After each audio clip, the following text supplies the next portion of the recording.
Okay, so magandang gabi sa lahat ng nakikinig at sumusubaybay ng ating programang Manibela ng Masa on the Go. Nandito naman po tayo at magkakasama-sama sa loob ng isang oras para sa pinyong talakayan, hinaing ng bayan. Tumawag lamang sa 0956-512-2086. Siyempre, dito lamang po yan sa impilan ng Paranaque Net Radio Worldwide.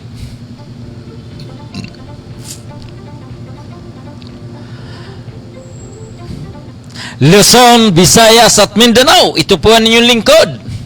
Gaspar Latam na nagsasabing sa umagas, tanghali, maging sa gabi, tayo magkakasama-sama dito po sa ating programang Manibela ng Masa on the Go.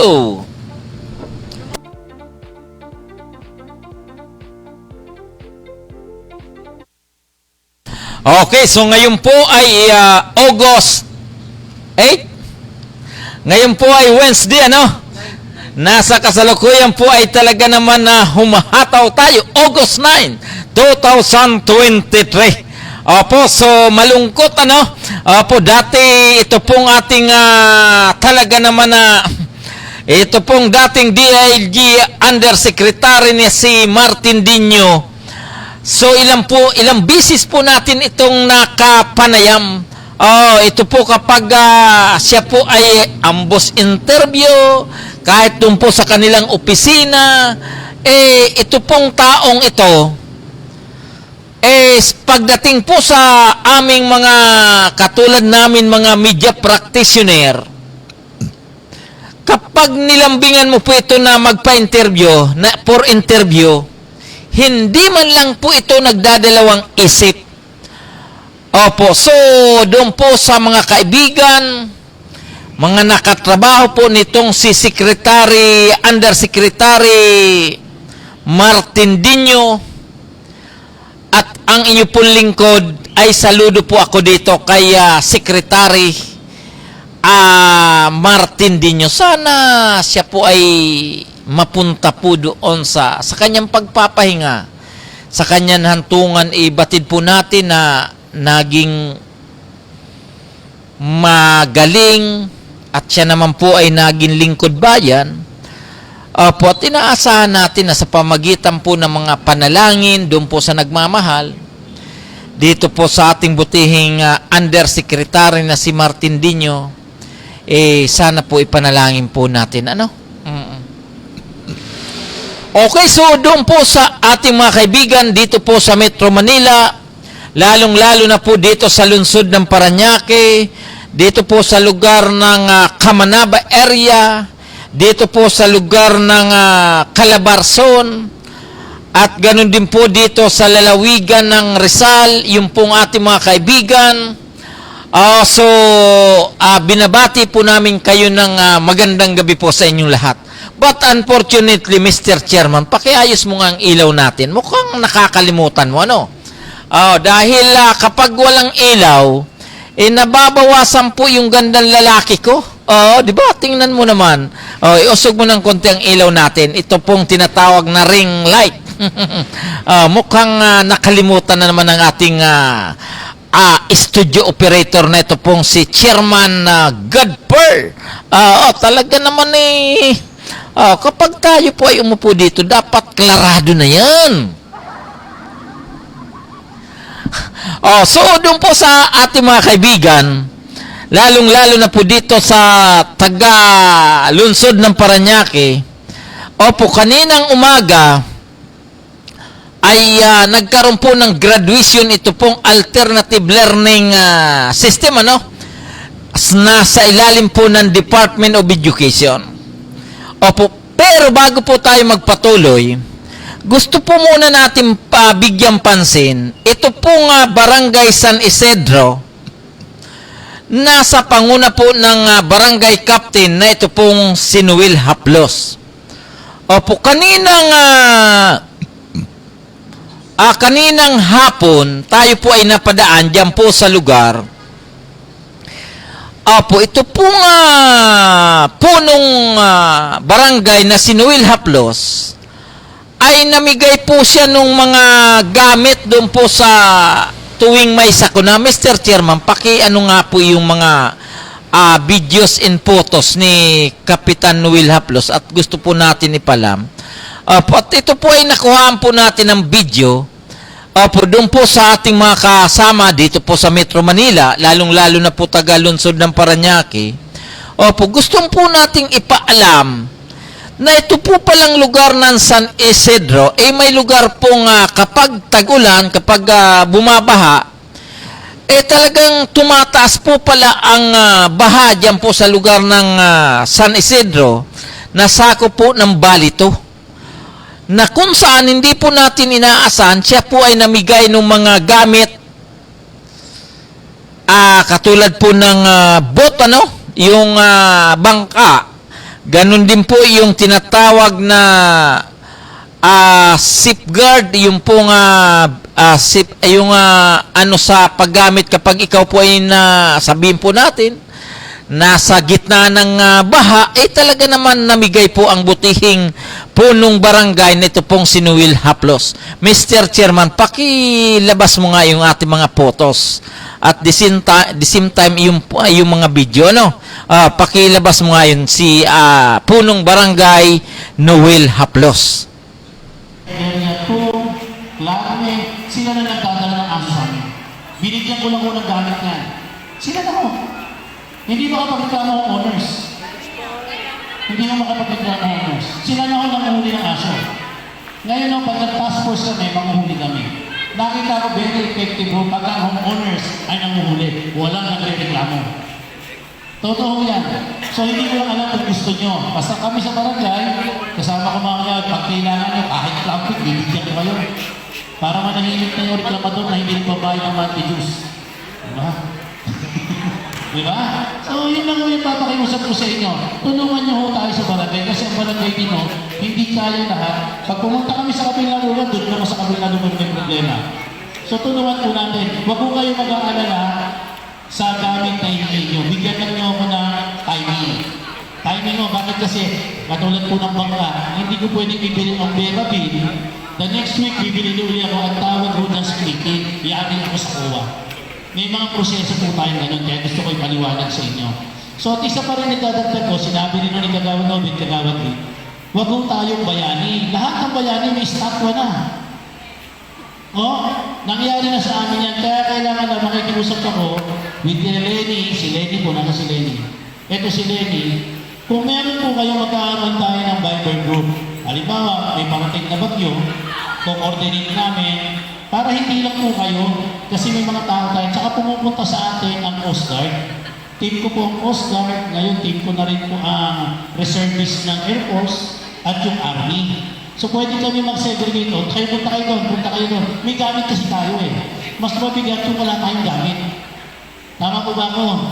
Yun ang importante. Kasi pag walang gamit, ang hirap mag-rescue. At saka yung hindi marunong lumangoy, muna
akong sumali. Kasi sabihin nila, may life quest naman, lulutang. Pero kahit lulutang yan, mahirap po mag-obstacle pagka dinadala ka ng agos. Okay po ba sa inyo? So dadagdagan natin yung inyong kaalaman para po dyan. Ako lang po bakit ini-explain to. Since 2010, ito na yung naging buhay ko, rescue. Ang akin lang ko sana sa mga owners, kung sino po yung designate nyo na nilagay nyo sa amin. Para kung ma-upgrade natin yung kanilang kaalaman, huwag mo muna yung palitan. Palitan na lang muna pag senior citizen na. Para siguro kasi halimbawa, nag-basic first aid tayo. Magbibigay kami ng kit sa inyo. Di ba sir? Tama ba ako sir? Galing sa tapos susunod, advanced first aid. Tapos nagagawa ng EMC, EMR, EMT. Eh ngayon, pagpapalit-palit tayo, sayang ho. At lahat ay ibibigay namin sa inyo, may certificate. At pagdating naman pwede kayo mag-apply yung mga bata gusto mag-apply. Kasi binabayaran po yan hindi po libre. Tama po ba ako? Yung mga halimbawa, hindi naman ho kailangan, ako din ho'y tanga, bubunong muna. Ang kailangan lang matutunan ko kung paano mag-rescue. At paano po mag-ahon sa sistema. At wala akong nag-rescue na isa lang ha. Huwag ko nag-rescue na nag-isa lang. At kami po sa barangay, wala ko sa Atiwilma, no? Nagpuuna rin mo kami ng rescue ng mga pets. Nagpa-design na rin ako ng life vest para sa aso po sa bahay na si Batman kung mangyayari yun. Kasi nagtatanong na rin sa amin ng GMA7 ng isang araw, kung nanonood kayo ng State of the Nation address, na nagka-problema sa Westmont. Sabi ko, sige, buuin ko na to. So nagpuuna rin kami, pero ibibigay ko rin sa inyo. So yung mga team natin, yun na rin po. Sana maunawaan nyo, kung hindi ko po binibigay sa inyo, sabihin bakit kaya si Kapitan binigay sa amin. Kasi pag bumahako kayo, hindi naman tayo hiwa-hiwalay Umalalim na ba ito? Sasabay ang Salvador, sasabay ang San Tibin, sabay-sabay po. Pero ako po ay inuulit ko sa inyo. Meron ng polisiya ang rescue. Kung tinuro ni Lenny, hindi. Doon tayo sa pinaka-critical. One sample nagbanggaan ng sasakyan. Sample mo lang ito. Banggaan ng sasakyan. Nakita niyo isang pasyente, nakakalakad, nakahiga. Yung isa, masakit lang ang braso, may sugat. Yung isa naman, basag ang ulo. Yung isa naman, hindi na talaga, patay na talaga. May tinatawag ho tayo dyan, trials. Kung sino yung nangangailangan, uunahin yung kaya pa. Yung uunahin nyo yun talagang nangangailangan ng tulong na life and death. Hindi pwedeng unahin nyo yun kasi kaya pa niya Lilipat tayo din sa isa. So marami pa po tayong ituturo. Tutulungan po natin yung ating mga agawan. Hindi po dahil sa magbabarangay eleksyon. Yung bagyo nga, masalamat tayo sa Panginoon, pataas na ng pataas Pero pataas ng pataas, pataas din ang pataas ang bilihin. Kasi sila ang pataas ang bilihin. So, ako lang nagmamakaawa sa inyo. Sa Bali 2, so sana start lang to. Start. Sa susunod magbibigay ulit tayo. Gusto ko nga hindi na po uso kasi ang CPR. Ang CPR is a basic. Ang basic ng CPR, kailangan marunong po tayo sa CPR. Pero there's a machine that called AED. Siswitch ko na nasa dibdib, lalayo lang kayo, siswitch mo lang. Mabilis na. Pero ang presyo nito, 200,000 isa. Diba? Yun ang nakakatakihin ka naman. Pero marami na tayong equipment na madali pong matutunan. Ang kailangan lang po natin ay meron tayo. Tama po ba ako? At ito yung simula sa San Isidro na nagsimula tayo sa baha. Ang susunod natin, pag-preparation ng litol, pag-preparation ng sunog, para wala nang mangyari sa ating ganito. Alam niyo sa Purok Press, yung Purok Press, nagmamadali kami pumunta ng Kagawad din, ng Kagawad Obe, natuwa ako. Yung mga tao, hindi na naglalabas ng gamit. Ang nilalabas nila, balding may tubig. Ang galing. Kasi pagdating po ng summer, may competition kami ng fire. Yung iba kasali. Tinuturo natin yan. Dati yung kasi, kapitbahay mo, yung pagkabit mo yung sunog, nilalabas na yung gamit. Kasi siyempre, yan yung manifesto na, kailangan ilabas yung gamit ko yung sunog. Hindi pagdating ko doon, ang timbang, isang katutak, puno-puno ng tubig. So, napula. Isang bahay lang po na sunog. Yun yung ating huwag tayo magpapanik. At the same time, presence of mind, at saka turuan natin yung mga kapitbahay natin. So ako idadagdag ko rin dito si Kuya Boy. Baka may mga taga-Verabin. Ginagawa po lahat natin ang paraan na huwag po tayong bakahin. Kaso hindi po natin gawa to. Gawa to ng langit. Kung hindi umulan naman tayo, kasi para sa inyo alaman, may nagreklamo doon.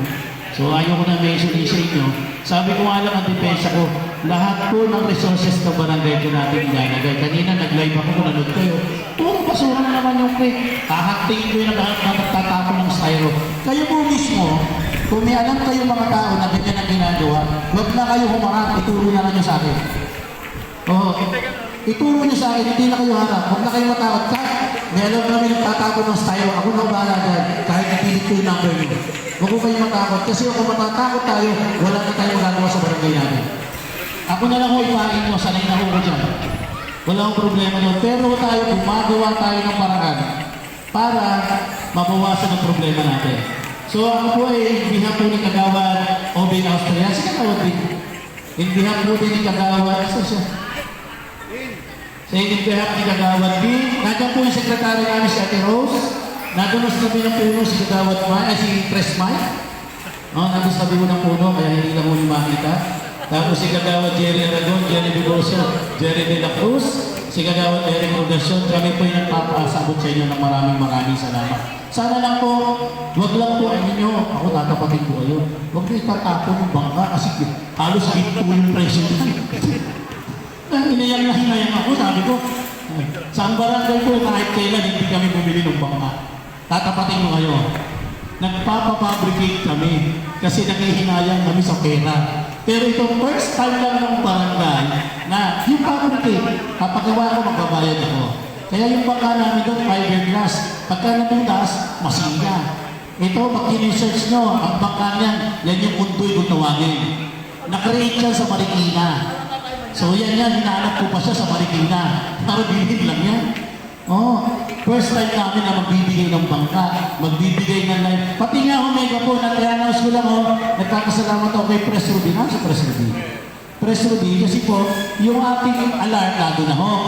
So ipina-improve namin mapalakas para tulungan niyo po kami. Yung Salvador, pinahabol ko na po malagyan. Nagpapasalamat ako sa Barangay Council kasi po tinutulungan ta. Ako lang ang pakiusap ko sa inyo, sa mga presidente, make assure na yung communication sa barangay ay nadoon. Huwag naman kung kailan nadoon na sa gitna sila sa katatawag sa barangay. Do please, so napakahirap po nun. O halimbawa, Kap, hindi kami makapunta doon. O hintayin niyo pupunta yung tao, tulungan lang ninyo. Opo, maliwanag po ba? So ako po isa lang ipipinays ko, narito yung Kagawad Obing Austria ko, at saka si Kagawad din. Next year ho, I will assure you lahat ng member nyo, bibigyan natin ng insurance. Bibigyan natin ng insurance. I need that insurance. Para masugatan man, aksidente, huwag mo mamatay. Ha? Huwag kayo kung masugatan man, mabibigyan namin ng tulong galing sa barangay. Okay po ba sa inyo? So yan po si Kagawad Obing, at saka Kagawad din, para ma-assure lang ho na matulungan natin. So tsaka rin ho, last na lang ho, kung kayo may evacuees, si Kuya Boy napakaswerte tsaka na Salvador. Kasi itong building na to, yung court nila, i-elevate natin. I-elevate ko po, baka ng second floor, tapos doon tayo nakatayo ng silang court. Dalawa ho sila, yung Salvador at saka Verdin. Approve na ho yan.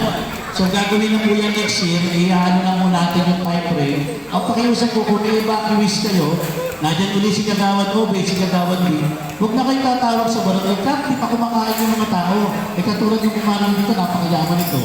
Ang gagawin na lang mo, pag bibili kayo, resibuhan na lang ninyo.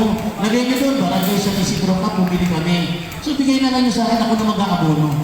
Huwag na kung kayong tatawag ka, hindi sila gawa natin. Kasi kung sabay-sabay na yung binabahak, kami paglulutuin at maghahanap kami ng pagkain, tapos may tumatawag sa barangay, pinagmumura kung paano mag-rescue, hindi na namin kaya. Tulungan ninyo. Kung kayo naman ang papakain ng libre, hindi mas maganda.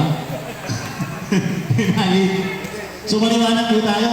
So i-distribute na po ni Ate Luz, Kagawad Obing, Kagawad din. Ate Luz, saan ka Ate Luz? Sige, yan. Magbibigay po tayo sa barangay din. Marami pera sila. Ay, si Gaspar. Batiin natin si Gaspar. Yan. So Gaspar, mamimigay kami ng bangka para sa komunidad namin. Ang inyong likod sa Kapitan Belaplos, ginanap po natin yung pag-distribute po ng ating mga disaster equipment sa flooding. Nagbigay po tayo ng bangka, na capable po na sumakay 4 hanggang 6 na tao. nagbigay po tayo ng tali, nagbigay tayo ng light vest, nagbigay din tayo ng megaphone. Yung megaphone po para i-announce po sa mga tao na tumataas na ang tubig at lumikas na po tayo. Para bang warning. So yun yung nakagandahan sa atin para matuto. Tapos at the same time, nag-training na rin po tayo ng mga tao doon sa komunidad. Hindi tayo nag-training sa barangay. Yung mga komunidad ang tinitraining natin para sila na po mismo ang magkukop sa pagdating ng panahon na bahain tayo. So yun po yung aming programa. Kailangan po maging ang lugar ay handa. Hindi lang po ang barangay. Dapat lahat po tulong-tulong sa pagsuong ano pong kalamidad meron. At the same time, para po sa ating mga manonood ni ating Gaspar, meron na rin tayong warning system na nakalagay po sa mga area na mag-a-alarm po yan na galing po sa barangay na sinasabing tumataas na po ang tubig at maghanda na rin po tayo. Pero kailangan po natin sa pamamagitan ng homeowners ay maging aktibo po tayo sa pagtulong sa kapwa residente natin sa lugar. So yan po yung programang ginanap po natin ngayon. Tuloy-tuloy po ito. Ang susunod po natin gagawin, mamimigay naman po tayo ng mga pump para sa mga fire-prone area para naman sila magkaroon. Hose, motor, lahat po ibibigay natin para makatulong po tayo sa kanila nang hindi na po tayo umaabot na dumadami o lumalaki po ang sunog. Panawagan po, Kap. Panawagan ko lang po mga kabarangay, hindi lang po sa paghahanda sa kalamidad. Pangalagaan din po natin ang inang kalikasan. Huwag tayo magtapo ng basura. Alam po ba niyo mga manonood, ang basura po ay binabayaran ng ating local government. Nagbabayad tayo para hakutin ng basura. Huwag po natin gawing tapunan ng basura ang creek o kalye. Matuto po tayong mahalin ang inang kalikasan natin. Kailan man natin aalagaan to, kung kailan na po siyang wala na o hindi na natin kayang gamutin. Sa ngayon magkaisa tayo, magtulungan at magkaroon po ng disiplina. Juan San Isidro po, maraming salamat. Po ang inyong likod, si Kapitan Noel Apnos. Ginanap po natin yung pagdidistribute po ng ating mga disaster equipment. Yan, hindi mo na makikita yan. O, Kap, Pero magbigay lastly, ka ng kunting ano tungkol dyan. ito po yung ating nagpapasalamat tayo sa ating Congressman Edwin Olivares. At ito po yung isa sa 7 pumping station sa Barangay San Isidro. Ito po yung makakatulong, hindi po para mabawasan ang baha. Ito po yung makakatulong upang bumilis ang pagbaba ng tubig. Kasi at the same time po, hindi lang po itutulak ang tubig, kundi sinasalo din po ang basura. So sa ilalim ho niyan, may makikita nyo parang filter na pag dumaan hindi na tatagos ang tubig, ang basura. So ito po, isa po yan, meron sa Vitales, may sa Green Heights, basta 7 yan. As of now nakakaisa tayo, yung sa Green Heights nasa 50% na rin po. Tuloy-tuloy ho tayo. Pero nananawagan po ako sa ating mga kababayan, huwag ho tayong umasa sa gobyerno. Bagkus, gawin ho natin yung karapatan nating pangalagaan ng inang kalikasan. Basura, yung paano ho tayo magdala ng basura, yun ho yung importante. So, Ano pong pangalan ng na to? River ng ilog Sa Pambuhaya yata to. sa Pambuhaya? So ito po yan, kung makikita nyo bakit may ganyan, may tayo dyan, yung nagbabaon ng bakal. Oo. At yan lahat po yan, babaunan ng bakal, pati po itong kabila. Oo. Pati itong kabila. Kabilaan. Oo, kabilaan. So ngayon, hindi ho nakakatakot yung mga bahay na yan kasi kung lupa lang siya, pwedeng bumagsak. Oo. Ayun hindi na siya babaksak. Saka titibay pa sila. Titibay po sila. Dahil may protection na. So ang tubig dito, lampas tao. Lampas tao dito. Kasi ito yung unang binabaha at saka equity. Oo. So pag sakali magkaroon ng pumping station dyan, magkakaroon din ng tao. May tao dyan, may tao na. May tao na. May kasunduan po ang DPWH, Congressional Office at City Government na may magmi-maintain po dyan. Ano naman ang participation kung sakali ng MMDA? Ang MMDA sila yung nagpapacilitate ngayon. Tulong-tulong silang 4 silang agency para masigurado na may tao dyan at magagamit po yan. Yan yung parang dam, ibababa yan, pag wala, itataas pag mataas ang tubig. So, may mga malalaking motor doon, parang motor ng jet fighter, dalawa. So, itutulak lang yung tubig. So, bukod siya nagtutulak, meron din doon sa kabila nagtutulak ng tubig. Papunta rito? Sasalo na naman doon, itutulak ng Etong dulo nito, anong dulo nito? Santo Niño River. Santo Niño Pero River. sa municipal, meron din pumping station. Meron din doon. So, yan po yung kagandahan. Bakit kailangan po natin kasi steel ship piling yan? Kasi lalakas medyo yung current ng tubig because of the pumping station. Opo. Kung okay lang po sa iyo, Kap, kasi medyo alam ko matagal na po kayo rito. Dati-rati ba, gaano kalaki ang ilog na to? Mas malaki ba po ba ito dati o lumaki na maliit? ngayon. Lumaki na. Okay. Sa pamamagitan ng DPWH, napalaki na yung creek. Pero talaga dati makipot to eh. So yun yung napakaganda dahil sa pamamagitan ng sheet piling, ibinabaon, hindi dinidikit yung samento sa pader ng lupa. Oo. So kasi pag ganun, lumiliit yung creek. Ito, Oo. lumaki talaga po yung creek.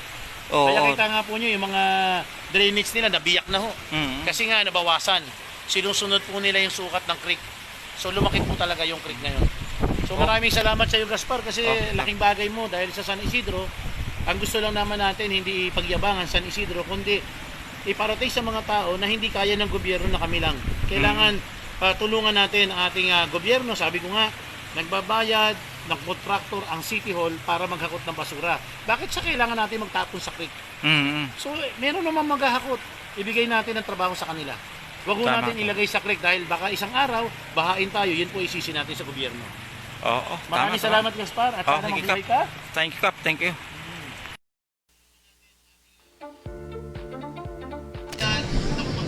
Ang City Hall para Ayan. So, kanina, tayo po ay nagawi diyan po sa lugar ng San Isidro. Opo, dahil gusto po natin bigyan pansin ito.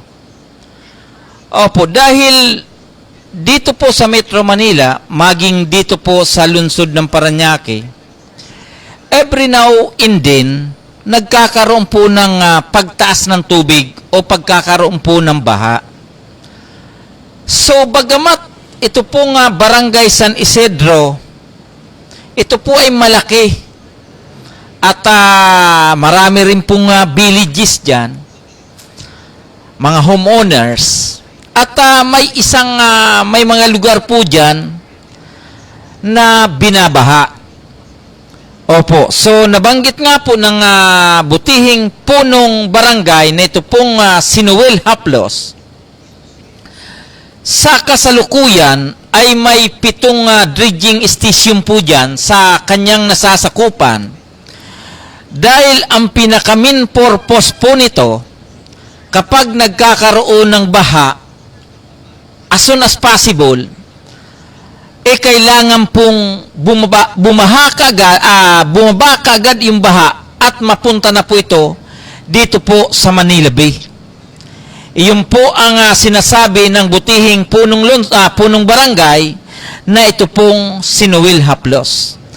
At ang maganda po rito, lumalabas na yung pong target point po ng pamunuan ng barangay, yung pong mga residente, yung pong mga naninirahan, lalong-lalo na po itong mga homeowners, ay nagkakaroon po sila ng tinatawag na training diyan po sa kanilang mga residente o mga naninirahan, dahil tama po ang sinabi ng punong barangay na kapag nagkaroon po ng sakuna doon po sa kanilang lugar, ay hindi po pwedeng umasa po sa tulong ng barangay o kaya doon sa tulong ng ating pamalaang lokal, dahil kapag nagkaroon po ng baha sa kanila, automatic po na doon po sa ibang lugar ay maaaring baha din at maaaring maabala po sila o matagalan bago po makarating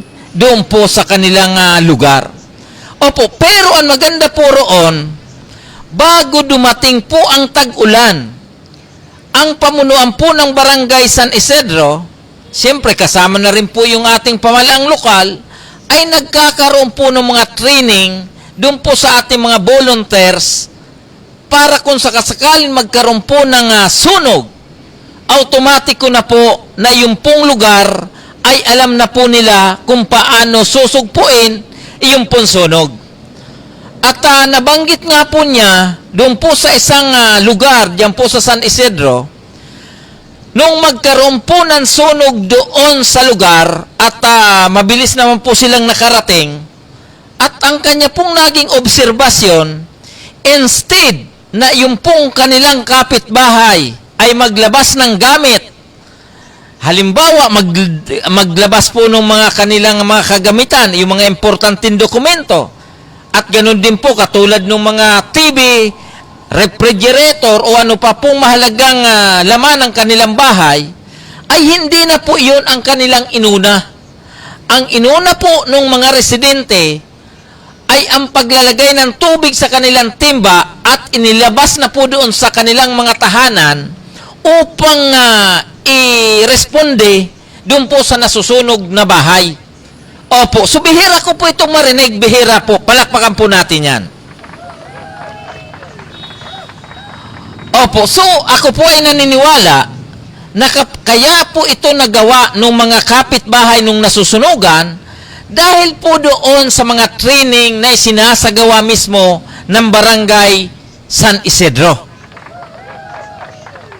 Opo, kasi dati-rati, kahit saan naman po tayo pumunta dito sa Metro Manila, kapag mayroon sunog, yung ating mga kababayan, wala pong ibang inisip kundi mailigtas ang kanilang mga kagamitan kahit hindi pa naman ang kanilang bahay ang nasusunog.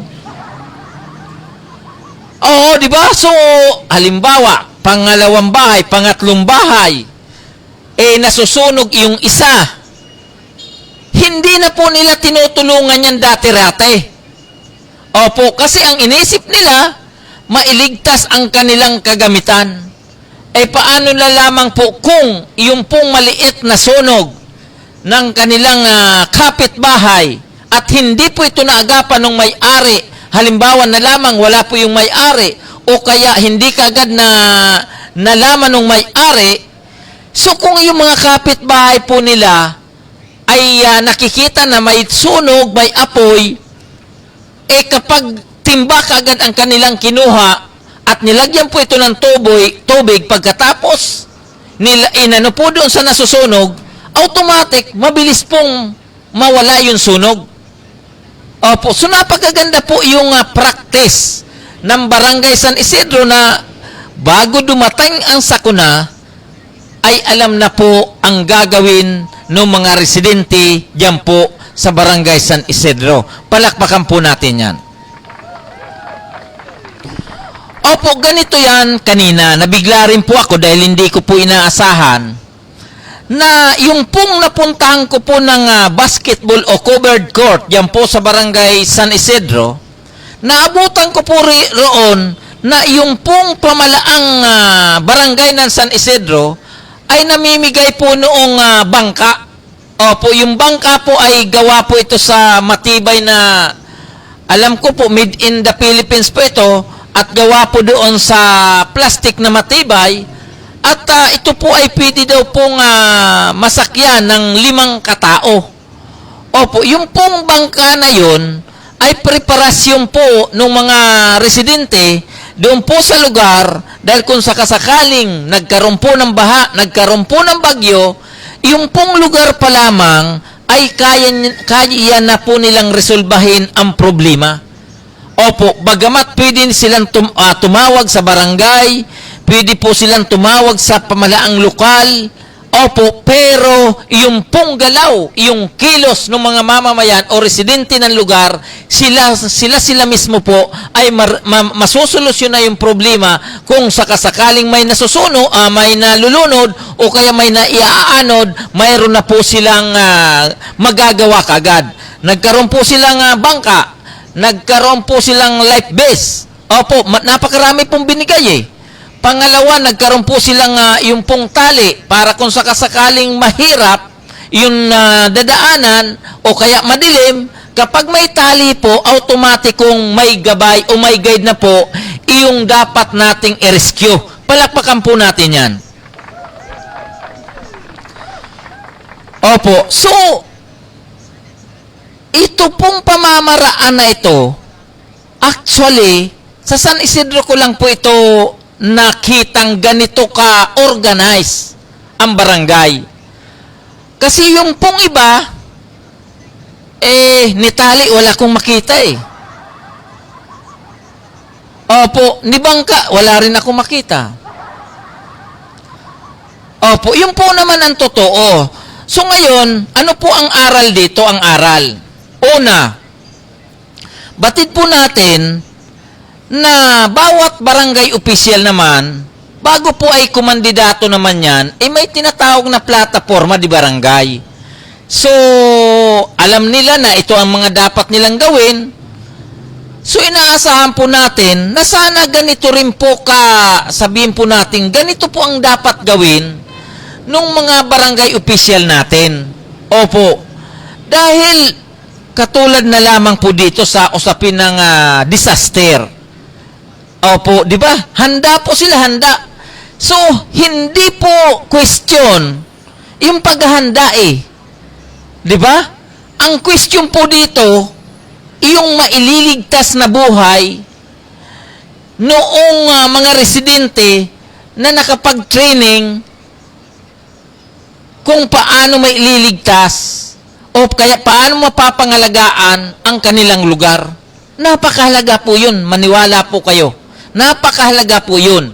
So ito pong Barangay San Isidro, doon po sa ating mga kababayan, gusto ko pong ipaalam, lalong-lalo na po yung hindi alam kung nasaan ang Barangay San Isidro. Ang Barangay San Isidro po, malayo po ito kung tutusin sa coastal areas. Opo, ang pinaghahandaan lang po rito kung tutusin, yung pong kanilang mga creek o yung kanilang sapa, na kapag malakas ang ulan, kapag nagkakaroon po ng bagyo, ay tumataas po yung tubig. At yung pong ibang bahagi ng barangay ay medyo mababa, kaya po nangyayari, tumataas po yung tubig doon po sa kanilang lugar. Na kung saan naman, yung po mga residente, siyempre, bagamat yung mga bahay po nila matataas, minsan, kapag hindi talaga makontrol ang ulan at tuloy-tuloy, ay minsan, umaabot po lampas tao yung ulan, yung baha. At minsan po umaabot pa sa first floor na kung saan kailangan po nilang magkaroon po ng bangka doon po sa lugar. So, nagtataka lang po ako dahil ito po nga Barangay San Isidro actually, doon po sa hindi nakakaalam, pwede nyo pong alamin kung ano po ang mga proyekto na nandiyan po sa Barangay San Isidro. Napakarami. At batay na rin po doon sa DILG, City DILG Office, maging sa National Government, mula po doon sa usapin po ng kalinisan, mula po doon sa pagpapangalaga ng kapaligiran, doon po sa kanilang peace and order, every now and then, ang Barangay San Isidro po ay hindi nagpapahuli. So sana, hangad natin na ang mga barangay naman, kung tutusin, may kanya-kanya pong priority po yan. Batid po natin yan. Opo. So, sana, sabihin po natin, halimbawa, dito po sa lungsod ng Parañaque, may 16 na barangay. Halimbawa, dito po sa lugar ng Pasay City na nasa coastal areas po ito, yung pong tinatawag na Ruas Boulevard at saka yung mga barangay po na yon, ay sabihin po natin na hindi ligtas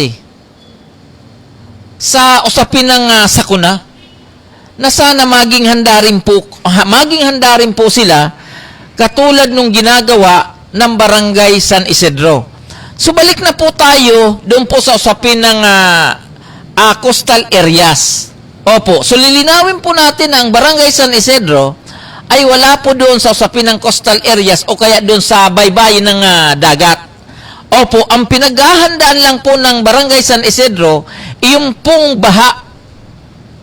So, paano na lang po yung mga barangay na nandoon po sa lugar ng coastal areas, di ba? Opo, so babanggitin ko po sa inyo ang Barangay Donggalo, Barangay La Huerta, Barangay Tambo, Baclaran. Yung po ay nasa lugar ng Dalampasigan kung tutusin So, mahirap man isipin o sabihin po natin na mahirap bigkasin, sa usapin ng sakuna, sa usapin ng baha, hindi rin po sila ligtas. Yun po ang totoo. Ngayon, kanina, pumunta po tayo doon sa isang tinatawag na pumping station o doon po sa lugar, nakita po natin yung ginagawa. Ito daw po ay funding ng Congressional Office naman sa panguna po ni Congressman Edwin Olivares na nakita po natin yung pong advantages na ginagawa po ng Barangay San Isidro. Opo, kasi yung sabi po nung barangay captain, ito pong Barangay San Isidro ay may 7 po silang ginagawang ganon dahil ang pinakalayunin nga, automatic, mabilis mawala yung baha. At yung pong lugar, yung pong sapa ay lumalapad na po. Opo, dahil doon po sa proyekto ng ating national government, siyempre sa pakikipagtulungan po ng DPWH, ng MMDA, ng lokal na pamahalaan, ganun din po ng barangay. So, malaking bagay po ang kaganapan diyan po sa Barangay San Isidro. Palakpakan po natin yan. Opo, so, dito po sa Karatig Lalawigan, katulad po ng lugar ng Cavite, diyan po sa Bacoor, every now and then talagang binabaha. Every now and then, yung kanilang mga kabarangay, laging, sabihin po natin, talagang binabanatan po ng baha. Opo, pero yun nga, parang unprepared. So, samantalang dito po sa San Isidro, ang binabantayan lamang po, yung baha, hindi po yung dagat. Di ba? So, nakikita po natin, at ang maganda po rito, yung pong mga volunteers po doon ay binigyan po sila ng kanya-kanilang bangka. Binigyan po ng mga yung tinatawag na yung pong kanilang kagamitan sa pagre-resolba o sabihin po natin sa pagliligtas ng tao. Opo. So, yun po ay kaganapan doon po sa lugar ng San Isidro na binabanggit nga po na ito po ay kanilang gagawin tuloy-tuloy, lalong-lalo na po yung pagtitraining doon po sa mga volunteers na nandoon mismo po sa lugar kung saan po ay nagkakaroon po nung sabihin po natin na nangangailangan ng tulong at minsan ito nga po ay talagang binabaha ang lugar. Palakpakan po natin.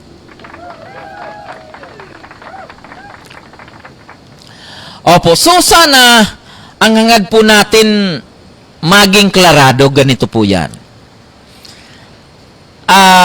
Hindi naman tayo sabihin po natin na sila po ay higit na mga eksperto tungkol sa labanan na yan di ba? Opo, pero dahil nga po ang ating bansa ay may tinatawag na rainy season, may tinatawag na dry season o tag-init.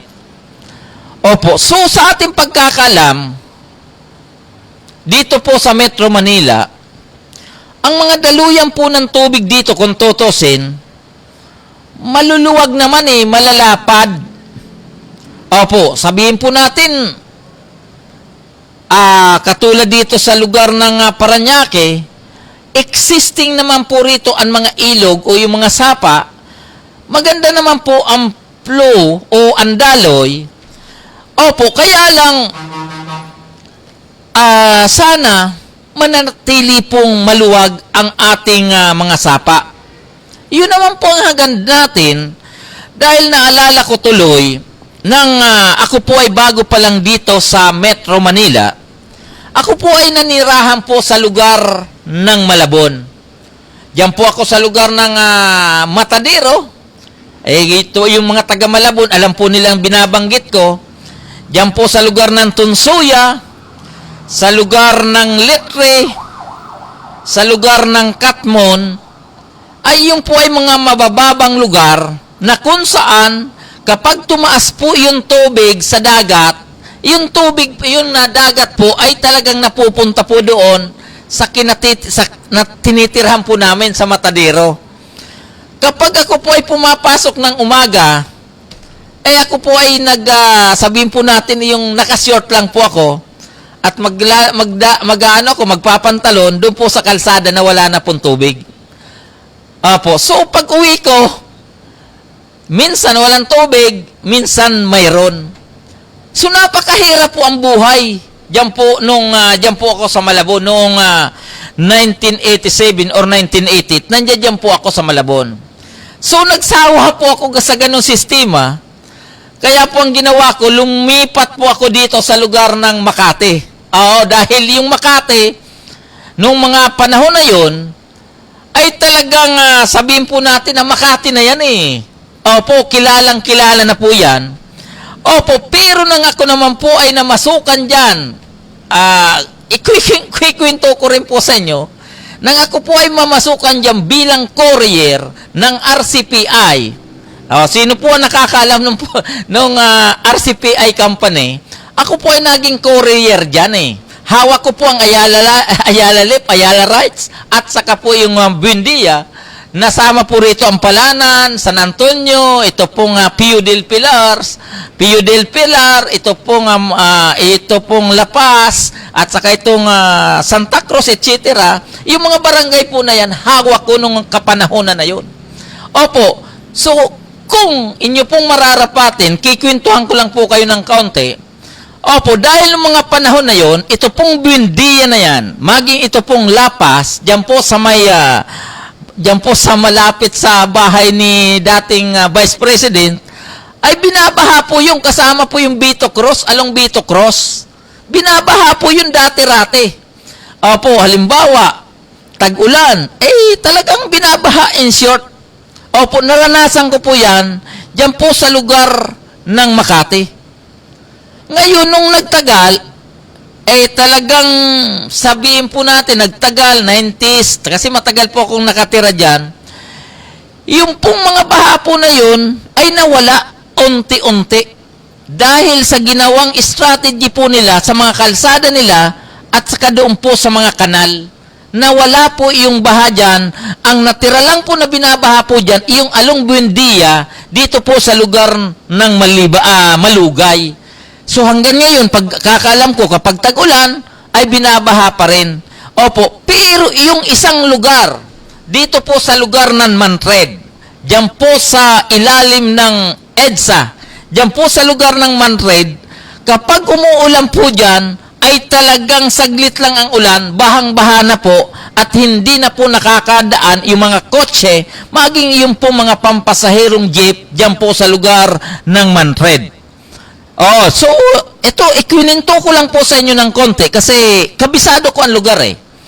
So, after the several years, ito po ay pinag-aralan maigi ng DPWH. Pinag-aralan po ito ng maigi ng MMDA o yung pong Metro Manila Development Authority at pinag-aralan po ito ng maigi ng lokal na pamalaan ng Makati. Maniwala po kayo sa akin, ang lugar ng Mantred, wala na pong baha. Kahit bumagyo, wala na pong baha. Di ba? Iyon po ang dapat mabigyan po natin ng solusyon. Hindi talaga, kung ito po ay bibigyan pansin, yung po mga binabahan lugar, kaya po itong masolusyonan kapag ang mga namumuno mula sa barangay, sa lokal hanggang sa nasyonal, talaga pong kikilos na naaayon doon sa solusyon. Opo. So ito pong ginawa ng ating butihing Kapitan Noel Haplos, ito po ay talagang napakagandang gawa. Opo, pero ito po ay hindi talaga pang matagalang solusyon, bagkos ito po ay during the may kalamidad. So ano po ang pinagkaiba ng dalawa? Opo, so yung pong binabahan lugar sa lugar ng Makati na wala, yung pong binabaha sa lugar ng Mantred na wala. So ang tanong, bukas pangalawa, mabibigyan po kaya natin solusyon na permanenteng mawala yung mga binabahang lugar dito po sa Metro Manila, maging dito po sa lungsod ng Parañaque.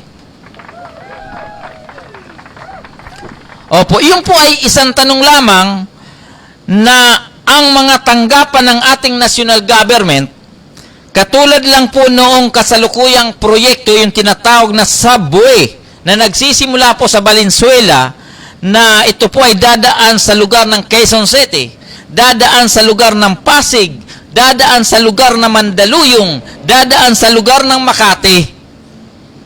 Sa ilalim po yun ng lupa, dadaan. Bakit nagawan po ng paraan ng national government yung subway? Di ba? So yun po ay isang tanong na dapat siguro pag-isipan ng ating mga kababayan na dapat ang baha ay magkaroon ng talagang permanenteng solusyon. Opo, di ba? So yun po ay yun po ay sabihin po natin na yung pong tinatawag na suggestion, sana bukas pangalawa ay magkaroon din po ng matagalang solusyon ang mga nararanasan na pagbaha sa iba't ibang lugar dito sa Metro Manila, ganun din po sa buong bansa. Opo, di ba? So yun po ang maganda, kaya inaasahan po natin na sana yung pong mga ilog natin, yung pong ating mga sapa, wag po natin tatambakan. Instead na paliitin natin ang sapa dahil sa development na nagaganap, bakit hindi natin gawin, i-expand po natin yan? May alam po kasi ako na mga sapa o ilog na dati-rati po more or less nasa 7 to 10 meters ang lapad, nung nagkaroon po ng development sa lugar at tinayuan po noong mga building, instead na 7 meters yung lapad noong sapa, ngayon parang 3 meters na lang or kaya 5 meters. So baliktad po anong nangyayari. Opo, kasi ngayon, ramdam nila na hindi sila binaba. Ngayon, paano sa mga darating na araw kung sakasakali? So, halimbawa, 5 years hindi kayo binahaba, 10 years hindi kayo binaha, paano pagdating ng 15 years? Baka ianod na po kayo. Oh, di ba? So, yun po ay isa lamang sa, sabihin po natin na, naisip po natin na dapat yung pong ating mga sapa o ilog, dapat pangalagaan po natin para yung baha o yung tubig, pagdating po nung tagulan, tuloy-tuloy po sa Manila Bay. Hindi po tuloy-tuloy sa, na-stack up doon sa ilog lamang. Di ba? So, doon po sa ating mga kaibigan, Luzon, Visayas at Mindanao, naging yung natin, dahil dyan sa napakagandang ginagawa ng Barangay San Isidro, sana all. Ayan, so bago po tayo magpatuloy, regards po natin, yung pong ating mga nasa online, ito pong si Kapitan Cap Fred Lopez, and of course, ito pong si Mr. Mark Torres Tiro Masida, at ganun din po itong Dawan San Isidro, Parañaque City, and of course, ito pong ating kasama dito po sa Express Parañaque News, no other than Mr. Oliver Moreno, at ganun din po itong ating kababayan dyan po sa lugar ng Kuwait, ito pong si Dang Jimales Pamada na sa kasalukuyan ay nanonood, regards ko po kayo at sana paki-like and share naman. Si Bidang po ay nandiyan po sa lugar ng Kuwait na kung saan siya naman po ay nagtatrabaho sa nasabing bansa.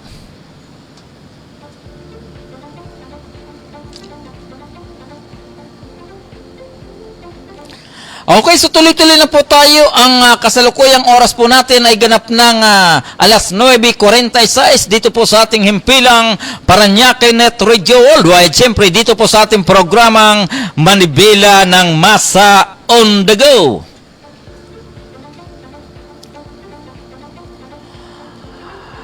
Ayan, so lilipat na tayo, Mr. Chairman, konting patalastas, yours in public service.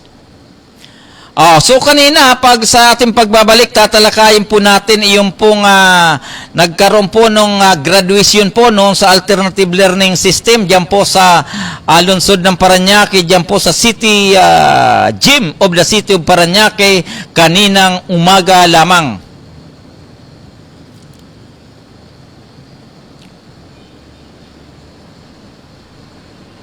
Okay na?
Magandang araw po sa ating lahat. Nananawagan po tayo sa ating mga kababayan, lalong-lalo na sa biyahero, mga meat vendors at sa ating mga namimili na magkaisa sa ating kampanya laban sa African Swine Fever o ASF sa pangunguna ng Bureau of Animal Industry. Ang ASF ay isang viral disease na mabilis kumakalat at pumapatay ng mga baboy. At kung hindi mapipigilan, ay matindi ang epekto nito sa industriya. Especially sa mga baboy, lalo na sa mga nag-aalaga nito. Kaya buong puso po ang suporta ng pamahalang lungsod ng Parañaque sa kampanyang Super Pig at Dr. V upang ipaabot sa lahat ang kahalagahan ng pagsunod sa mga hakbang upang mapigilan ang pagkalat ng African Swine Fever. Sa mga nagbebenta ng baboy sa palengke man o sa internet, kumuha tayo ng Certificate of Meat Inspection or Meat Inspection Certificate mula sa Veterinary Service Office at i-display ito sa iyong mga pwesto o website. Para naman sa mga consumers, bumili lamang tayo ng karning baboy mula sa mga sellers na may Certificate of Meat Inspection or Meat Inspection Certificate upang matiyak ang binibili natin ay hindi namatay dahil sa ASF. Sa mga biyahero naman, iwasan po nating magdala ng karning baboy at iba pang pork products. At kung hindi maiiwasan, ay ideklara sa Veterinary Quarantine Service upang masuri. Kayang-kaya nating supuin ang pagkalat ng ASF kung tayo ay magtutulungan at magkakaisa. Iligtas natin ang kabuhayan ng ating mga nag-aalaga ng baboy.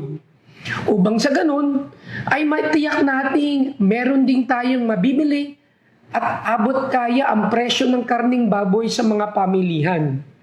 Muli po, nananawagan tayong magkaisa ang lahat sa kampanya laban sa African Swine Fever.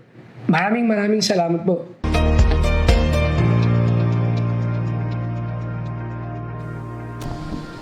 Ayan. Okay, so tuloy-tuloy na po tayo, no?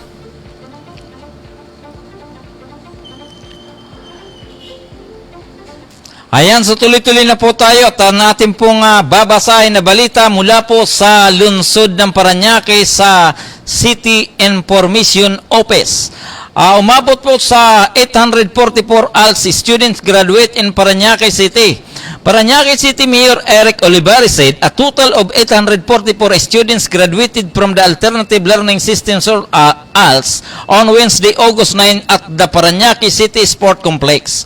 Olivares said from the 84 students, 140 graduated from the elementary level and 704 from the junior high school.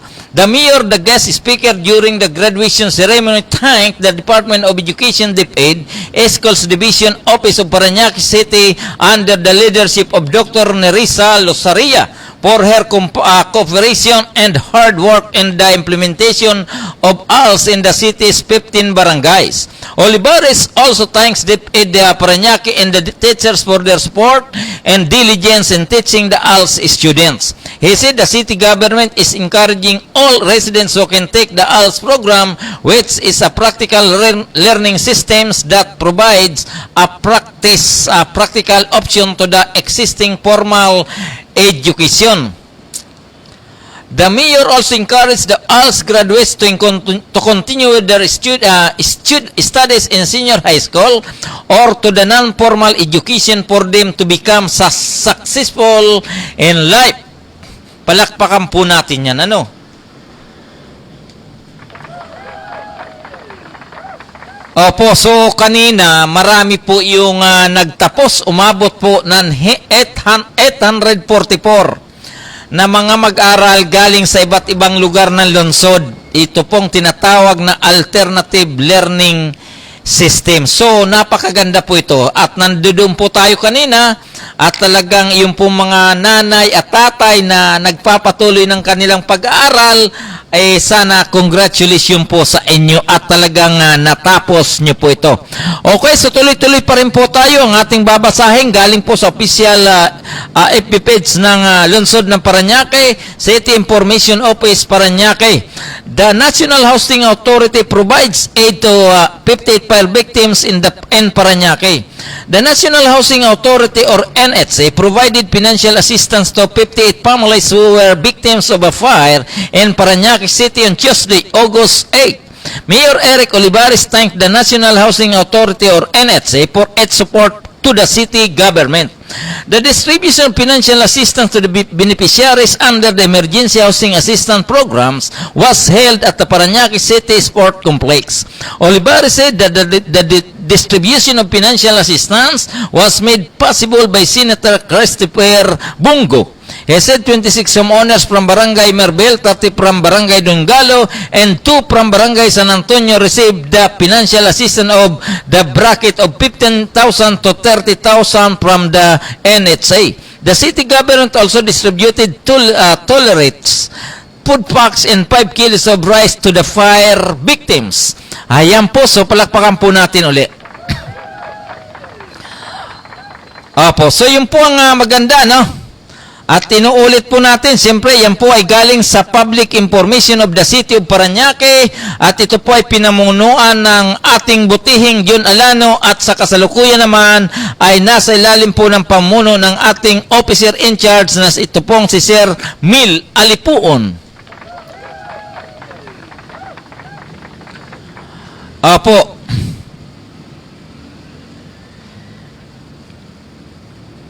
Ayan, so panibagong ano po, sa ibang balita po ito, nagaling pa rin po sa lungsod ng Parañaque, pakinggan po ninyo ito. Informal settlers no more. Parañaque buys land for 119 million to help 4,000 families more or less. Parañaque Mayor Eric Olivares has good news for more than 4,000 families in the city.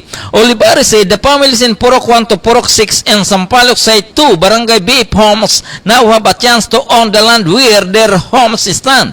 This is because the city government bought the 5 hectares property for 119 million from Steve Hontiveros property. Olivares said that with the city government purchase, it could now distribute the land to the families. They would have to pay for it, but the rates would be affordable and the payment period would be lengthy, he said. He also noted that it had been 30 years since the local government had planned to purchase the property. He thanked the official who made the purchase possible, particularly Parañaque Representative Edwin and Vice Mayor Juan Villapuerte. The City Council had passed a resolution paving the way for the purchase of the property. The mayor also thanked the Local Housing Development Office and the Urban Mission Areas Development Office and expressed appreciation to Hontiveros for selling the property. He likewise thanked the residents and assured that the local government would continue to improve the community. Ayan. So malinaw po, ano? 4,000 families ang mabibiyayaan nung pagbili ng lupa ng lokal na pamahalaan ng lungsod sa isang pribadong individual. So in short, yung po mga naninirahan po doon ay malaki na po ang kanilang pagkakataon na masarili na po nila ang lupa sa pamagitan po ng paghuhulog ng unti-unti sa lokal na gobyerno upang yung pong halaga na yon, kapag ito po ay may balik na, ay muli pong ibibili ng lupa para rin po doon sa ating mga kababayan na wala pong sariling lupa dito po sa lungsod ng Parañaque. So the best po ito, the best. At ganun din po, siyempre tuloy-tuloy pa rin po tayo sa ating mga balita, sa mga magagandang balita at biyaya dito po sa lungsod ng Parañaque. Mayor Olivares Awards Tulong Pangkabuhayan checks to 30 beneficiaries. Parañaque City Mayor Eric Olivares give loan assistance with 10,000 to 30 beneficiaries of Tulong Pangkabuhayan program of the City of Parañaque. Olivares said its beneficiary graduated from the livelihood programs of the Parañaque Library Resources Management Office. He said that 10,000 check awarded to the beneficiaries will serve as their capital in whatever business they want to start and payable with 1 year. With a good peer able to quality for another loan amounting to 15,000 pesos. Olivares said the Tulong Pangkabuhayan program of the city government aims to help city residents. It was made possible through City Ordinance number 214 of 2022 which passed and approved by the City Council.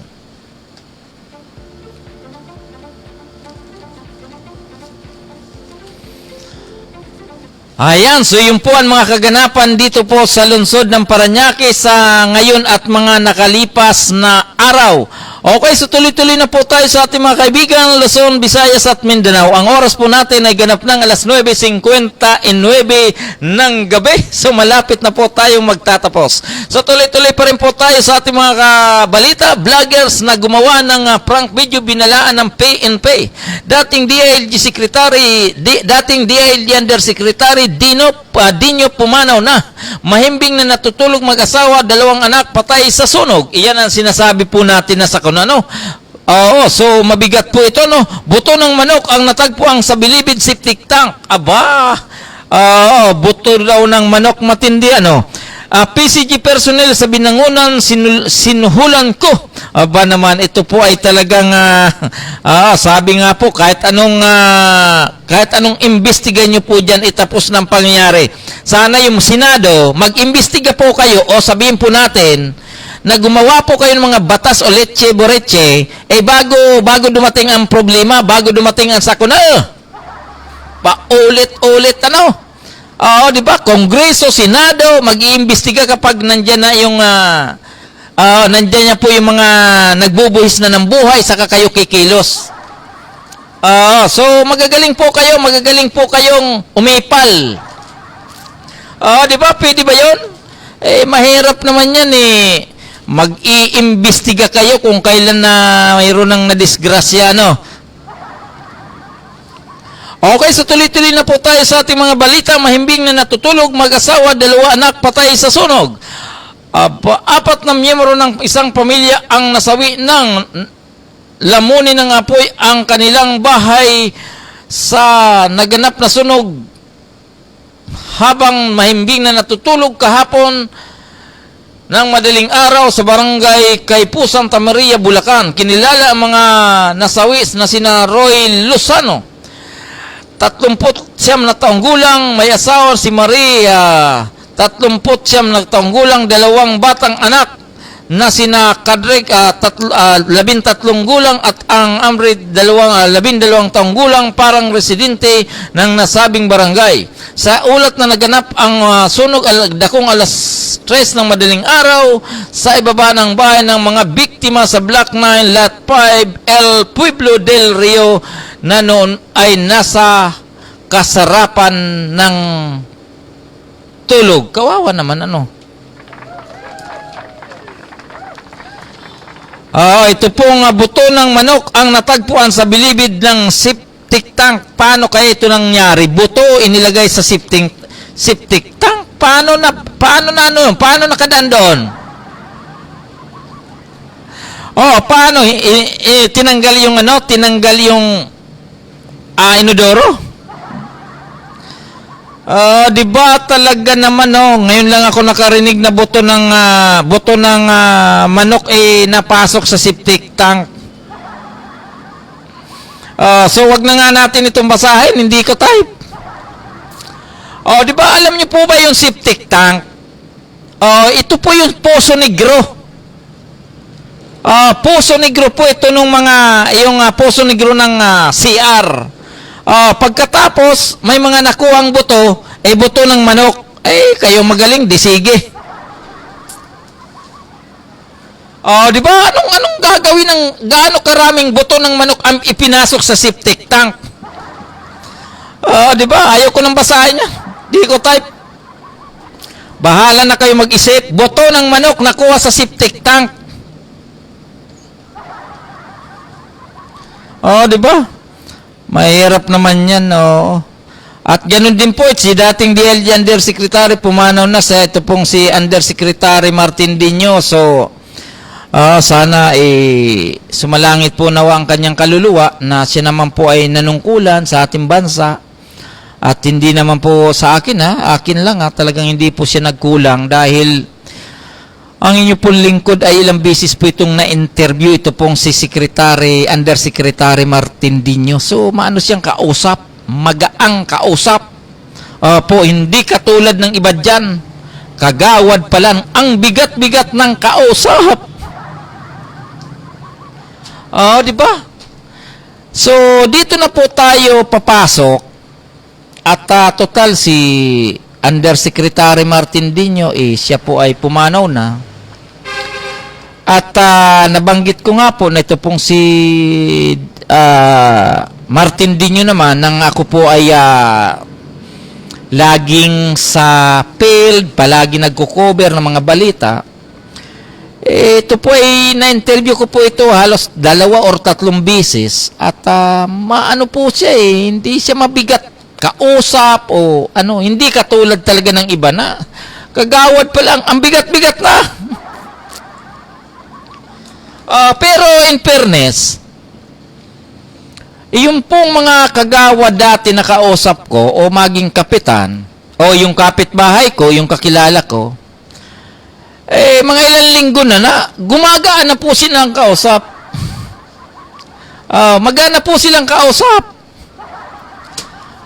Kasi yung mukha nila, nandun na po nakabalandra sa poste dahil kakandidato po silang kagawad, kakandidatong kapitan, so nagiging magaan silang kausap ngayon.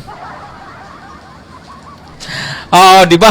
Marami pong ganun nung malayo pang eleksyon, bago pa lang silang manalo, minsan yung ulo nila, yung nila kapag naglalakad, hindi mailingon. Nagsasalubong kayo, hindi mailingon ang kanyang ulo na siguro isip-isip, kagawad ako, baka bigla kong utangan. O kaya kapitan, baka bigla kong hingian. Di ba? So, marami pong ganun yung po ay kagawad lang kapitan. Tas na po natin sa konsyel, ganun din. Di ba? So, di ba? Sa mga katulad namin na sabi ko nga po matagal-tagal na tayo sa media na halos umabot na ng 22 years. Alam na po natin yan. Ngayon ang tanong, doon po sa ating mga kababayan, Luzon, Visayas, Mindanao, yung pong ating mga botante, kasi malapit na po yan August 28 ang filing of candidacy to September 3 or 5 days ba? Hindi ko pa masyado So ngayon, yung pong kapitbahay mo na hindi nang babate, hindi nyo na utangan, hindi nyo na hingian, utangan nyo na ngayon. Kapag hindi po kayo pinautang, hindi kayo sabihin nyo, bumili kayo ng microphone. Na ito pa lang si kagawad, hindi pala pwedeng malapitan para hindi na siya manalo. Pwede ba yun? Pwede ba yun? At ganun din po yung ating mga punong barangay na mga nakaraang taon, halos 4 or 5 taon sila nanungkulan, napakasuplado pag nilapitan. Ngayon, medyo, na sila, medyo magaan ang kausap, kalmado na. Di ba? So marami po akong kilala dyan. Opo, pero, ang maganda dyan, hindi ko po nila lahat. May mga punong barangay na hindi po sila nagbago. Nang sila po ay manalo, lalo po silang naging malapit sa tao. Opo, naging malapit po sila sa tao dahil una, sila po ay lingkod bayan na eh. Pwede sana po silang magsuplado kung sila po ay hindi pa lingkod bayan. Di ba? Pero kapag ikaw ay isang lingkod bayanan at nanalo ka na at may pundo naman ng barangay, bawasan niyo po ang pagsusuplado. Di ba? Kasi marami po kong kilala. 1, 2, 3, 4, 5, 6, 7, 8, 9. Kahit isama ko po ang aking daliri sa paa at saka yung daliri ng kapitbahay ko, hindi pa magkasya. Marami po ako dyan marami po akong kilala. Pero hindi ko po nilalahat. Lilinawin po natin. Isang halimbawa, magbabanggit lang po ako ng mga ilang punong barangay dito po sa Parañaque, na sila po ay nung hindi pa po sila punong barangay, sabihin po natin na sila po ay mga kagawad pa lamang at sila po ay mga kapitan na ngayon. Siyempre, maganda po ang kanilang pinakita sa bayan. Kaya po sila naging mga punong barangay, di ba? So, katulad po rito sa Barangay Vitales, ang barangay kapitan po dyan ay si punong barangay Alexander Alvarez. Sa Barangay Santo Niño, ang punong barangay po dyan ay si Janico. At dito po sa lugar ng San Dionisio, at ang punong barangay po rito ay si Mayor Cap Pablo Olivares. Talagang napakagaling po yan, napakagaling. At ganun din po dito sa lugar ng San Isidro, nabanggit ko po kanina, na ito pong si Cap Noel Haplos. Magagaling po sila, palakpakan po natin.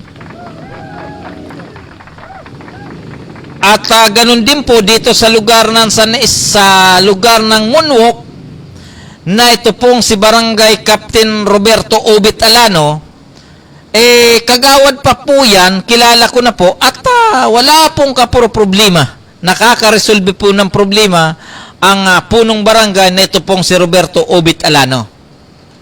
Opo, palakpakan po natin yan. Palakpakan po natin. Opo, pero yung iba, nakalimutan ko pa. So, yung pong iba, hindi ko pa nabanggit kasi hindi ko ma-recall yung pangalan. Opo, so hindi po natin na-recall at i-re-revisahin po natin yung bukas baka sakaling mabanggit na po sila doon sa mga suplada at suplado. Di ba? So, diyan po sa lugar ng Cavite. Gusto kong isa-isahin pa ba yan? Wag na. Baka hindi tayo makapasok ng Cavite. Sabihin, oy, labas ka ng Cavite, doon ka lang sa Tondo. Di ba? So, baka wag na nating banggitin. Sa Laguna, sa Rizal, diyan po sa Bulacan. May mga kasama po natin dyan. Ang sabi nila, itong si Kapitan, dati-rati, hindi ako binabati. Dati-rati hindi nagpapa-interview. Di ba? So ngayon sabi niya ngayon paulit-ulit akong tinatawagan pumunta daw sa kanya. Bakit kaya?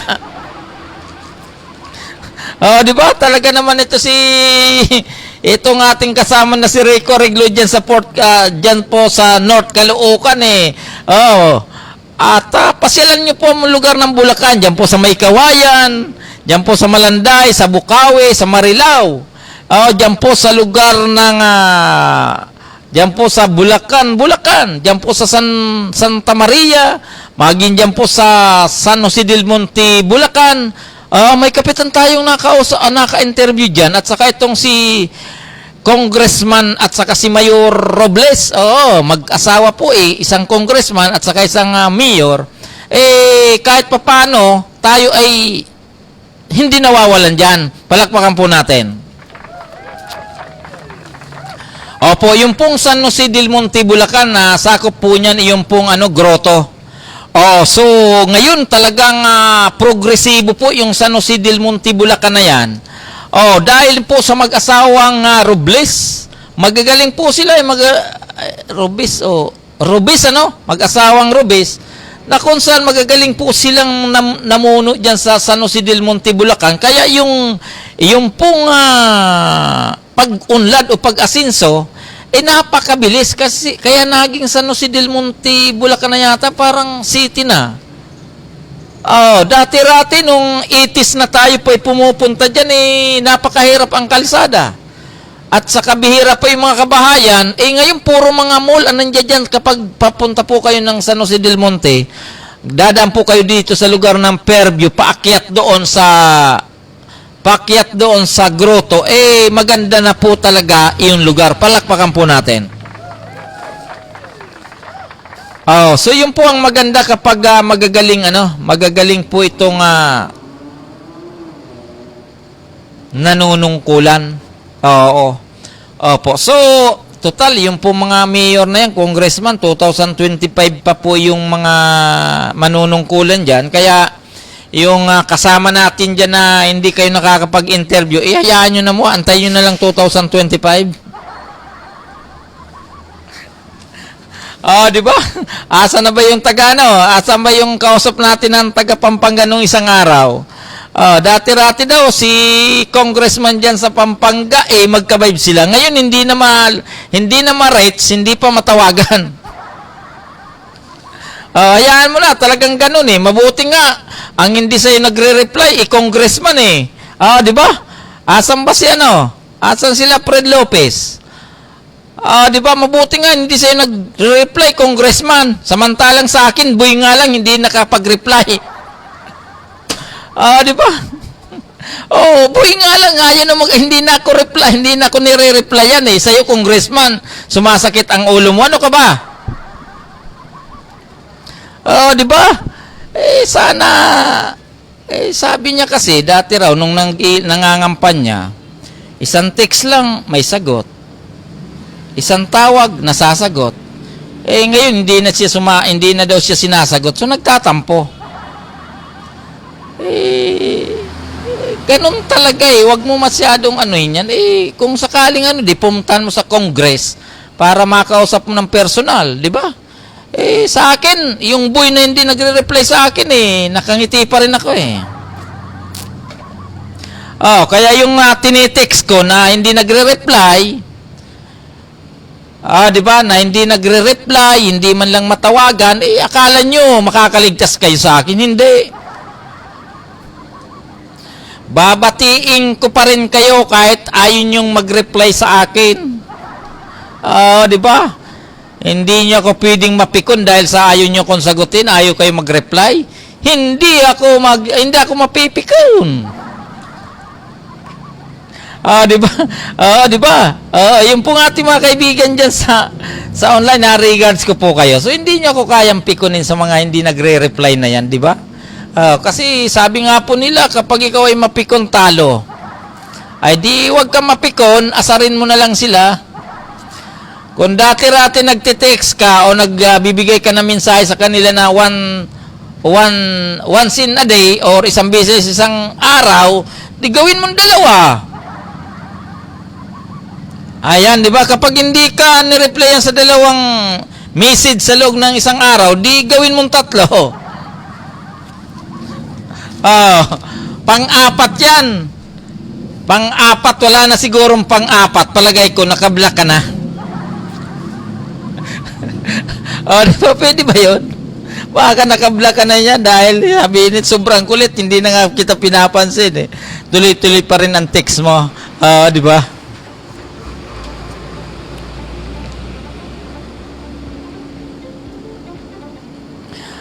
So, talaga naman,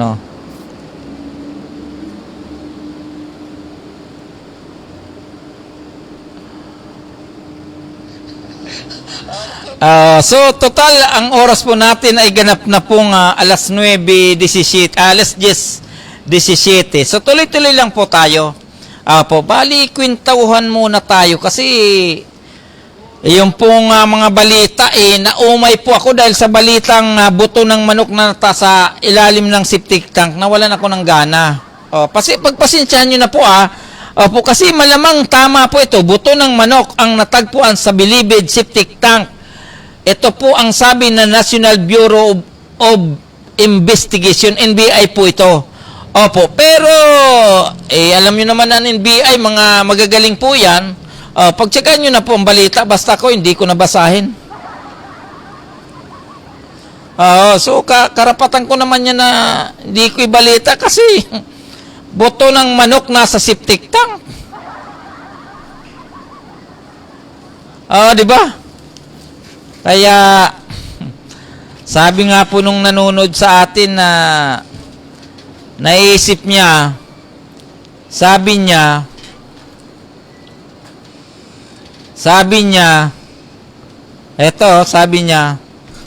bukas bibili ako ng 3 kilong manok.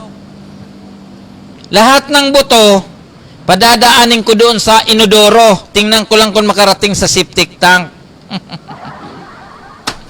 Loko talaga ito. Wag niyo nang patulan niya na. Basta ang balita, buto sa septic tank, sa bilibids, ay sa manok, hindi sa tao. Yun ang balita, wag niyong babaguhin.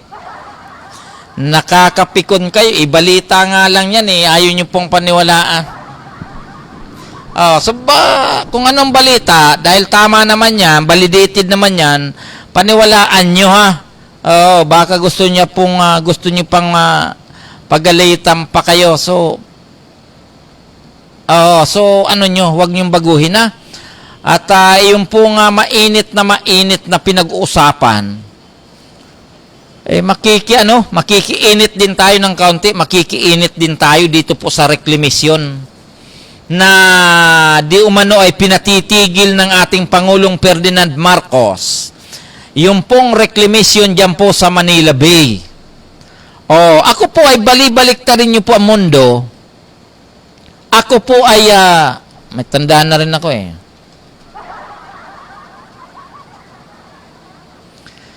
Isipin niyo po ang ginagawang reklamasyon dyan sa lugar ng Manila Bay.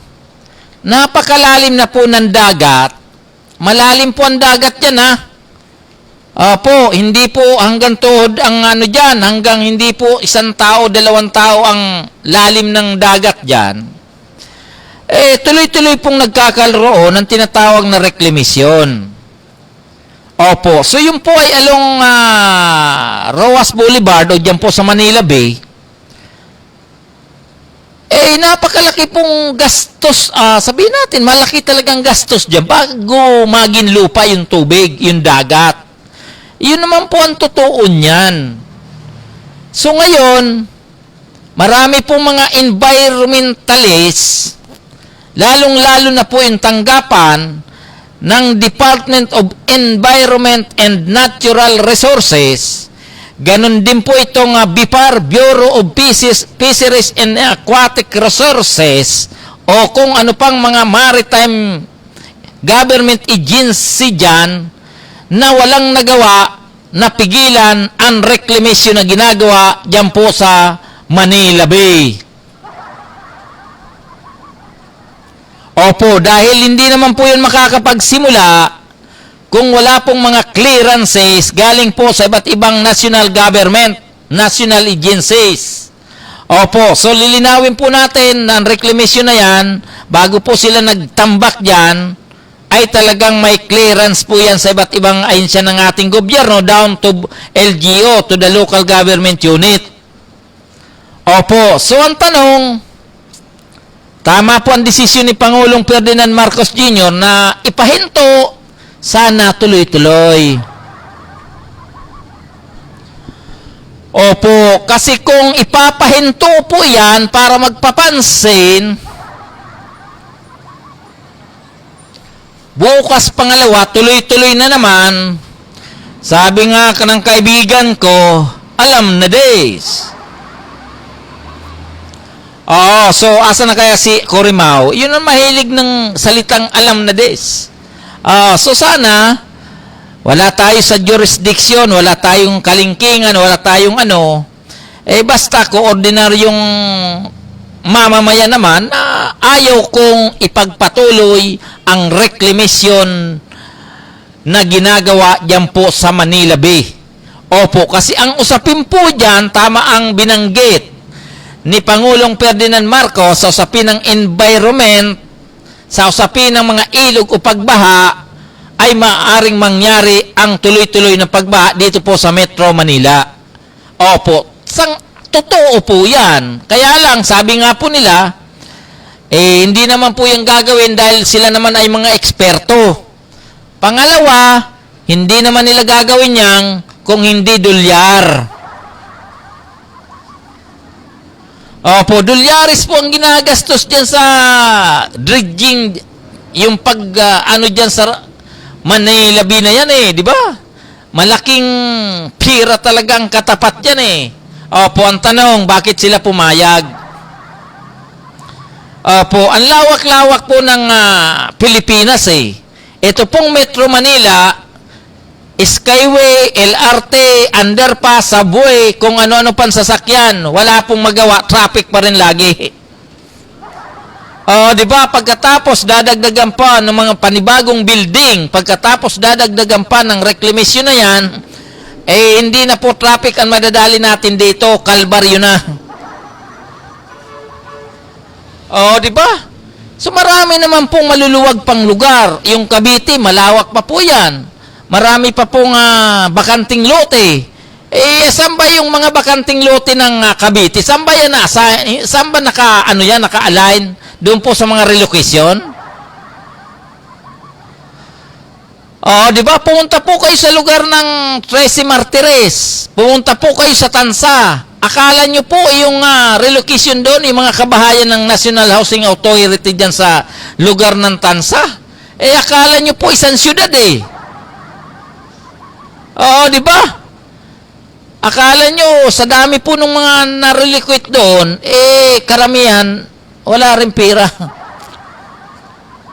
Wala po silang pera, wala pang trabaho, kaya nangyayari, nagsibalikan dito sa Metro Manila, paggala-gala na lang, patulog-tulog na lang po sa tabi ng kalsada. Yun po nangyari. Di ba? Kung yung pong development na yan, nagagawa po dito sa Metro Manila, katapos po ng reclamation na yan, katulad nyo nagtatayo ng malalaking building na yan, kung ibinan po ninyo yan sa Metro Manila at ipinadala nyo dun sa Cavite, ang Cavite ngayon may malalaking building na at may matataas na building at may mga kalsada ng magaganda at may hanap buhay pa. Sana hindi po tayo pagalitan ng NAPSI. Ano ba yung NAPSI? National Anti-Poverty Commission, NAPSI. Kasi yung sila ang may ano dyan kasama sila sa pag-aaral dyan di ba? Paulit-ulit. Dadalhin po doon sa mga ang ating mga kababayan doon po sa walang hanap buhay, bibigyan ng bahay. Gusto nyo unti-unti nyong lutuin yung haligi ng bahay, aywan ko lang. Paulit-ulit tayo dyan di ba? Asan yung mga kaibigan natin na nasa online? Bakit parang hindi tayo pinapansin? Siguro pro reclamation kayo, Asan si Cap Fred Lopez? Ayan, Cap. Anong feeling mo tungkol sa ginagawang reclamation diyan po sa Manila Bay na sinasabi nga napakarami, napakalawak na lupain o dagat ang tatabunan para maging lupa. Anong masasabi mo diyan, Cap Fred Lopez? At saka yung po mga nasa online, katulad po ni Oliver Moreno, sana magkaroon po kayo ng comment tungkol po dyan sa reclamation na yan. Sabi, ipapahinto ng ating pamalaan, sana tuloy-tuloy, hindi pansamantala.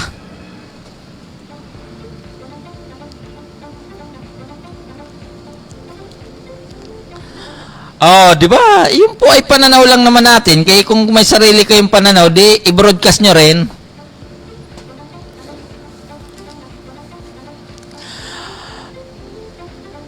Okay, so doon po sa ating mga kaibigan, Luzon, Visayas at Mindanao, ang oras po natin ay ganap na pong alas 10:27 ng gabi. Opo, dito sa ating programang Manibela ng Masang Dago, and of course sa ating himpilang Paranaque Net Radio Worldwide.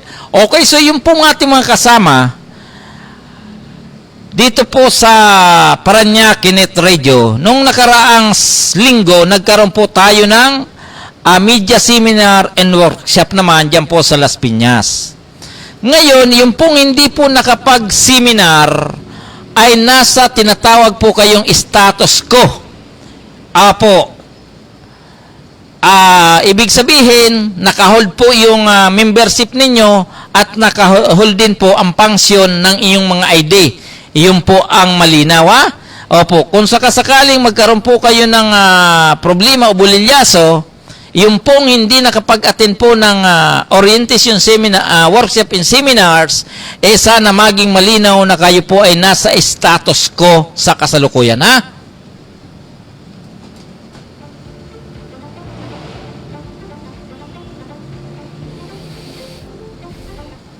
Ayan, so ang sabi po ng ating kasama na si Oliver Moreno, kapag tuloy-tuloy po ang reclamation dyan po sa Manila Bay, maaaring ang tubig po ay umapaw. At yun pong dagat ay pwede pong umapaw sa syudad. Oh. Oh, di ba? Pag ganito ang mangyari, paano na? Yung mga nanahimik na lugar dito po sa Metro Manila, kapag magkaroon po ng tuloy-tuloy na reclamation dyan sa Manila Bay, baka umapaw ang tubig, dagat dito po sa syudad, sa Metro Manila. Yung po ay baka lang, ha.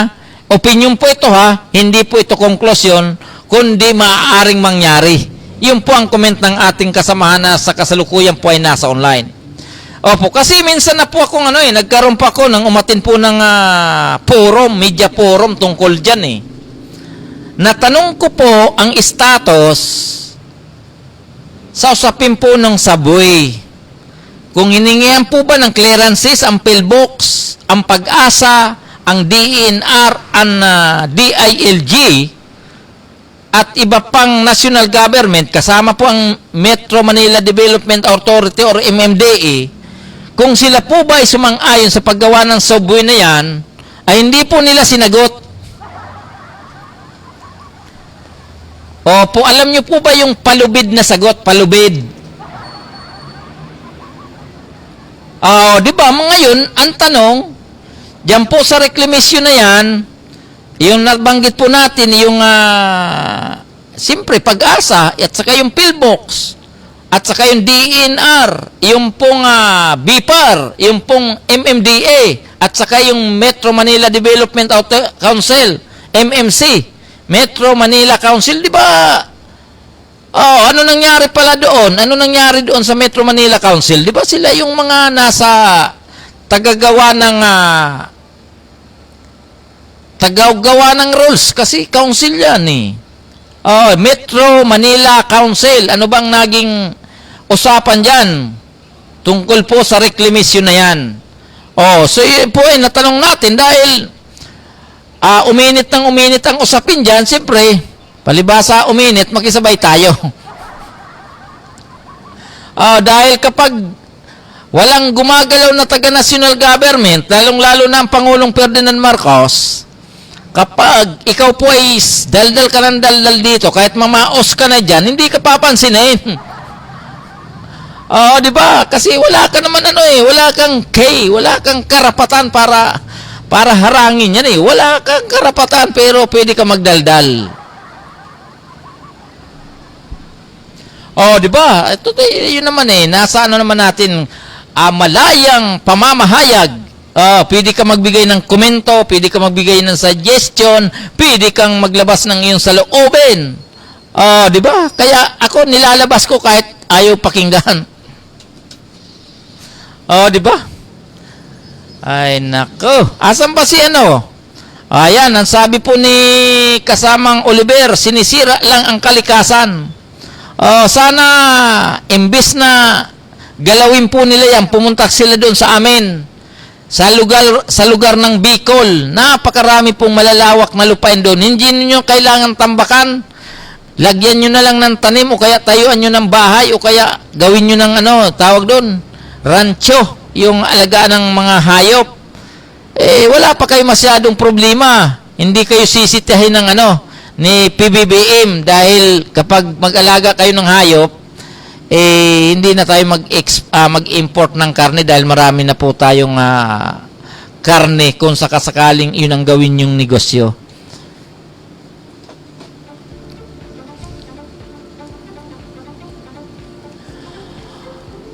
Ayan. Okay, so doon po sa atin mga kaibigan, dadako na po tayo sa kumustahan dahil ang oras po natin ay malapit na po magsaganap na alas 10:30. Alas 10 ng gabi, ano? 10:33 na po pala. Talagang mabilis ang nagiging usapan natin. So, tayo po ay magkukumustahin na po natin ang ating mga kaibigan dyan po sa lugar ng Partido area, dyan po sa lugar ng Tigaon, dyan po sa lugar ng San Jose, dyan po sa lugar ng sa bahayan nila, ito pong si Pamadas, dyan po sa Mamperaw, dyan sa lugar ng Kinlansang, dyan po sa lugar ng Kalawit, o dyan po sa lugar ng Taga, San Miguel, dyan po sa Sangay, sa Huyon-Huyon, dyan po sa lugar ng Mabalod-Balod, dyan po sa lugar ng May Anao, at lalong-lalo na po yung bayan ng Tigaon, nasa kasalukuyan po ay malapit na po ang piyesta sa darating na Agosto 12, taong kasalukuyan. Piyesta po yan sa lugar ng, dyan po sa amin, sa Tigaon, Camarinesor, at ang punong mayura dyan ay ito pong si Mayor Cheque Puentevilla. Palakpakan po natin. At siyempre, regards po natin yung mga kasama po natin dito po sa Metro Manila.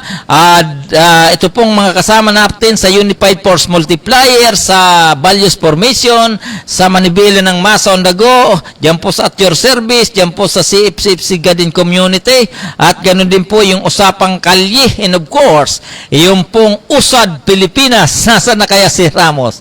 At ganun din po yung isang programa na talaga naman hanggang ngayon ay hindi na po nagpaparamdam. So, doon po sa ating mga kaibigan dito po sa Metro Manila, lalong-lalo na po ang mga kasamahan po natin sa City Government of Parañaque, headed by Mayor Eric Olivares, Congressman Edwin Olivares, Vice Mayor Juan Villapuerte, at saka po yung mga konsyalis ng Distrito 1, Distrito 2, and of course, yung pong 16 na barangay captain of the City of Parañaque from the different barangay of the city.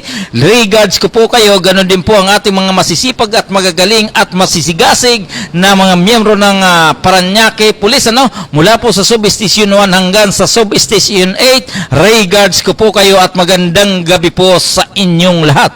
Oo, doon po sa ating mga kaibigan Luzon, Visayas at Mindanao, ito po ang inyong lingkod, Gaspar Latam, na nagsasabing sa umagas, tanghali, maging sa gabi, tayo magkakasama-sama dito po sa ating programang Manibela ng Masa on the Go. Ngayon po ay Agosto 9, Miyerkules po ngayon, at tuloy-tuloy po tayo sa magpo-programa.